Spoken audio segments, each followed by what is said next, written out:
A quick look at some games away from Charleston. Cane Bay Cobras on the road at Buford. Coming into tonight, Coach Zur and the guys hadn't lost a game since August, and that will continue. They were going to win this one 49-33. Now in Skeeza, Porter-Gaud trying to keep pace, playing Lawrence Manning. They would go on to lose that one 47-28 on the road. Pinewood Prep sitting at 4-4 this year, hosting Hammond, the top team in their region. Boom, baby! Good old Muschamp in the building.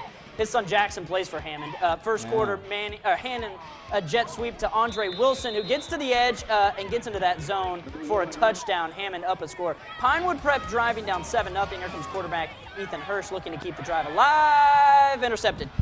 This one's going to be returned near the 50 by Hammond.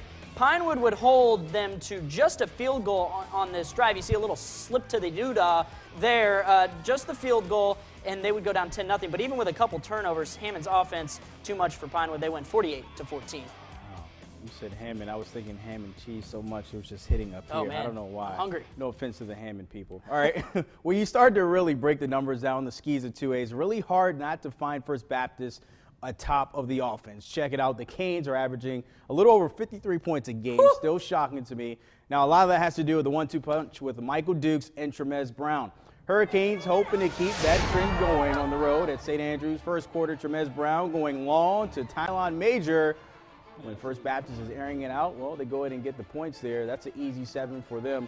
The Purple Canes offense and the defense stepped up as well on the road. Only 7 points allowed on the scoreboard tonight. First Baptist wins, and they stay undefeated at 38-7.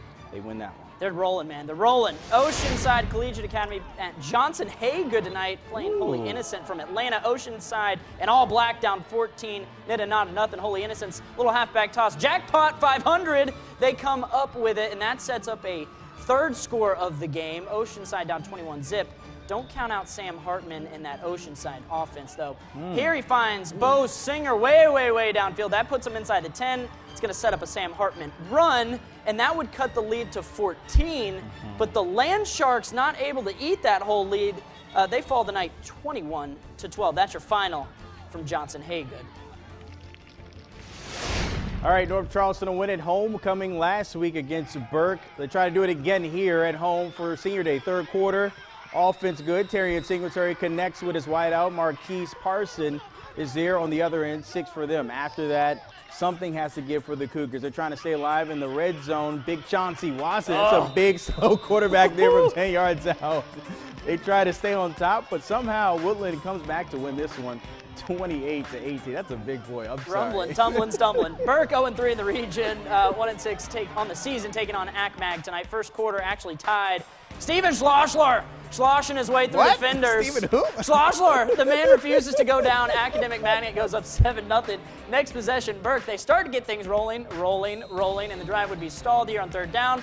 The Bulldogs going to settle for a field goal. That puts us at 7-3, ACMAG leading. Next possession, crazy play. The snap over Schlossler's head. He's able to scoop it up. How does he even get this one off? We'll find Will Jordan, who picks up the first down, and that sets up, yes, Steven Schlossler plowing through defenders. Clean up on aisle 6. ACMAG extends their lead 14-3, and they go ahead and win this one 34-3. Oh, wow. You just spit on the entire Schlossler! In case he's a player, man. He's good. He is. All right, in case you didn't know, Clemson or South Carolina, they ain't playing this weekend. But we got plenty of other action here in the Low Country. The Citadel trying to gain some of the swag from a season ago, while CSU looking for a winning record in North Charleston. More coming up on the Blitz on 2. Let's spit. Minus the water and sprinkles from Bit.